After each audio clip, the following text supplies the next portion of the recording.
bạn thọt Hoài thôi.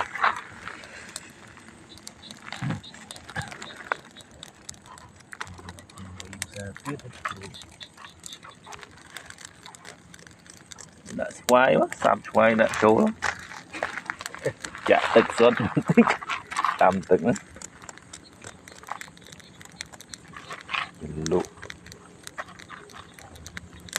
ra cả trai thôm mó xong của ba cả bắt đây Anh nào tụi đã thùng cho bao mình đặt xuống rồi là thùng mong ấy cả thôm mó mầm hưng ấy thơ trai đã mầm hưng bảy đĩa đấy cái này bảy đĩa coi toàn mà bạn chơi nước ba là nát cho nó y cho nè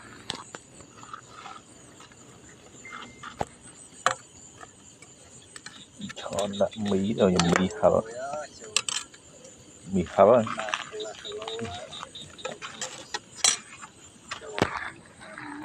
mà